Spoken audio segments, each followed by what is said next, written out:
contracts are signed, purchase orders are complete, and your licensing is all set. At this point, you're ready to activate your Genesys Cloud instance. In this video, I'm going to walk you through what to do first after activation so you can get to your very first test phone call. To get started, you should have received an email from Genesys Cloud prompting you to activate your instance. Inside that email, there's a button or a URL you can use to begin this process. I'm going to click that now and we'll walk through it together.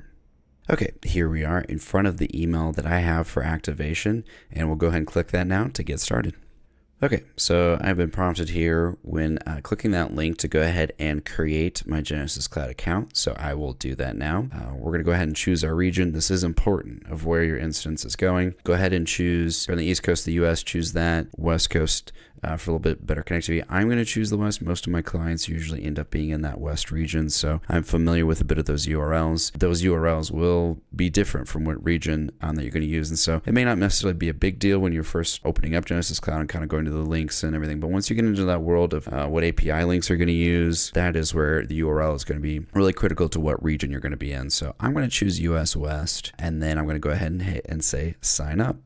Right now, I'm going to put in all this information for my Genesys Cloud creating account, and we'll hit next. All right, so it's going to then have my details here. Before activating your new Genesys Cloud instance, ensure you have logged out of any other Genesys Cloud orgs. To log out, navigate your way over the user settings, profile header, cloud on the side, and then click log out. So I'm going to go, I've already made sure I'm out of everything. All the information looks correct for me. I'm going to be in that AWS region of Americas West, and I'm going to go ahead and click activate now. Okay, so I've gotten a new email. I'm going to go grab the link. This email is giving me my actual organization name. So that's what I'll be able to use to then get logged in. So we should see that here. So I'm going to do more login options. I'll be able to then insert that in, hit next, and then I'll be able to then put in my information. And then that should let me in. Again, I'm making sure that I'm in that Americas US West region. Okay, and I'm all set.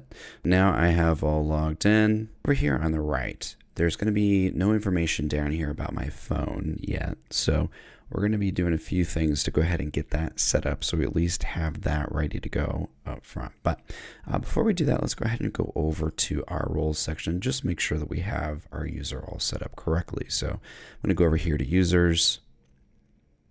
I have one of my admins in here that would do the initial activation, but then I have the user that I'm mostly going to be used, which is my set on call user that will then go through and actually set up all of these pieces with. So what I want to make sure is I have two roles, employee and admin. A lot of times those do come with the initial user that is used to set up the instance, and so those will be there by default. I like to add another one, so I'm going to go ahead and say let's go to all of the roles that are going to be standard out of the box listed here. There's going to be another admin one I want to add. Now there is a bunch of them listed out here. The only other one that we really need to add for right now is just this master admin one. So I will leave it at the home division. We'll talk about home divisions later, but I did want to go ahead and add this master admin role as well, just to make sure we're getting in a few of the initial permissions that we need up front via these role configurations. So I will leave it at that. And so now as I go to assigned, I should see the three: employee, admin, and master admin. I will then hit save on those, and it will just kind of let me know that, you know, hey, the licensing might change. Okay, now that we have those roles assigned properly, I'm going to go ahead and start to set up pieces of our telephony so we can get that phone rolling for our users. So I'm going to go over here to the main panel off to the left, digital and telephony, and I'll be moving underneath the telephony subsection here. The first place we're going to go is sites before we move down to phone management, which is going to be our kind of final destination here as far as configuration in this area for right now. But I'm going to go ahead and move to sites first. Right off the bat, you should see a Pure Cloud Voice one already. That will be there by default. We're going to want to go ahead and create our own. That way we can start to use like different phone numbers, and really you want to have one as being your main location outside of just like that default one that's there set up. So I'm going to do Bluegill HQ for this. I'm not going to leave a description for right now. Under location, you can just use the default PCV location for right now, we're just getting things set up just so we can get a phone onto a user. So not worried about too much of what is outside of just our necessary items to get things rolling. So I'm going to go ahead and leave it at that. Move my viewer over here so we can see a few of the other details. So again, Bluecale AHQ, that default location, and then Chicago, and I'll go ahead and then create this. So now we are set up with at least a original site that we'll then have for our phone to use once we do create that object. So we're good on sites for right now. It's at least created. So I'll come over here then to phone management. Obviously right off the bat, we don't have any phones yet. I'll go over here to the base settings, and we're going to add something that's kind of like a template for our different phone creations that we're going to do. So I will then go over here, say add base settings. We'll just type it something simple. So I'm just going to use my organizational name, so Bluegill, and then I'm just going to do like an underscore, and we'll just say WebRTC. And then the make and model, this is where you might be using other SIP phone type models, or there's going to be one in here for the actual Genesys Cloud WebRTC phone. That's the one we want right off the bat. We'll just go ahead and leave, again, all of the basic default settings in this area for right now, and then we'll hit save on the base settings. Boom. All right, so we've already got our site.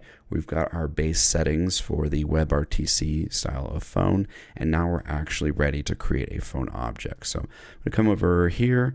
I'm going to say add, and then we'll do the Seth on call WebRTC. And then we'll have now this drop down for saying the template phone that we want for the WebRTC. We can select that. The site, I'm going to go ahead and use that HQ site that I created, and then I get to select the person. And I'm going to go with my Seth on call user for this. And there we go. We're all set up. I'm going to go ahead and again leave a lot of those media settings all default. You can drill down into those, but for right now, again, we're going base level as much as we can to get us rolling in our new instance of Genesys Cloud. So I'm going to hit save phone. It'll take it a second to populate, and there we go. We have it here. What I'll go ahead and do is one other setting to go ahead and tie it to the user. We did go ahead and allow for this user, the Seth on call user, to use this phone with those settings that we had for that drop down. However, there is another setting to then go and provide for the user object itself. And this is so that when they do log in for the first time, that we do have them defaulting to this phone that we just created. And a lot of this you handle, a little bit more of a systemized process for adding in a lot of users all at once, so that way you kind of have all this set up ahead of time. I'm just kind of going through and showing it from the perspective of making sure we have at least one user all set up and ready to go. So within here, I'm going to go to Seth on call. There's going to be a phone tab here. Over here, I should be able to then start typing. So I just named it Seth on call. Yep, WebRTC should populate there as I'm typing. And then I can go ahead and hit save and continue. Okay. Now that I've got that set as my default phone, when I log in this user the next time, we should see that already selected. So again, as I've created this phone and just done all this assigning, I still don't see it yet. Right, it should be right near the status area, but I don't have that yet. So let's go ahead and try it out and make sure it works. So I'm going to log out. I'm going to insert in this information again and get all logged in. Okay, it's logging me in now, and let's see what happened. We'll let it spin for a little bit longer. Okay, so I'll hit this over here, and there we go. Now we do see, as by default, my phone is logged in over here. And if I wanted to switch it up and I create other phones, or maybe I did create a phone that is going to be a SIP phone on my desk, I could go ahead and hit that drop down. But again, for right now, WebRTC, that gets us rolling, so that's what we want to do. Over here in the calls area, if I wanted to, I could go ahead and call another individual. I'm going to go ahead and enter in a user. We'll see if it even comes up here. Admin is available. I can then go ahead and dial this number now.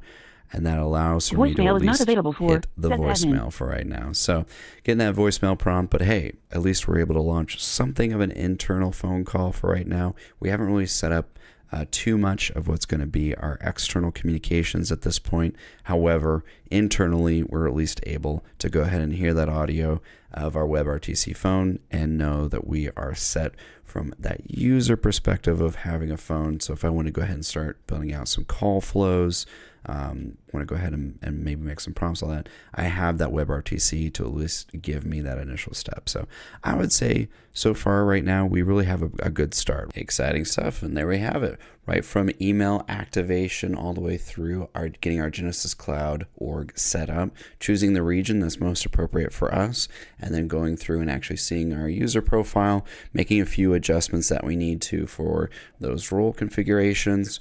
At that time, you could go through and maybe set up another user for somebody else to get on the system as well and help you configure some of that setup as well.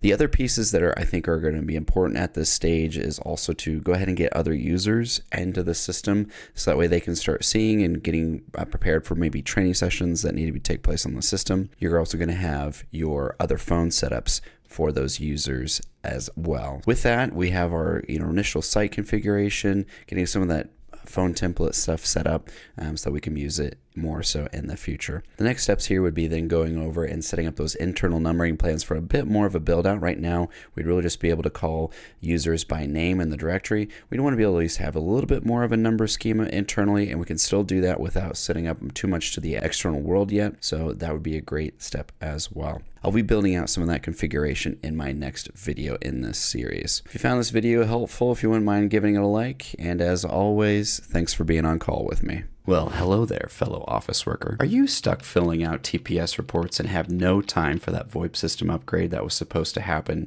last quarter? Maybe you're drowning in config files. Maybe your department's resource allocation list is just your name written down 5 times. Maybe you are praying that that email currently landing in your inbox with the subject in all caps, migration project, is actually the company's plan to migrate south for the retreat this year. Well, if any of this is hitting a little too close to home, send an email to the address below, and my team and I will work with you on a plan for your phone system needs. If anything, feel free to vent about how another release window got scheduled right before the holiday.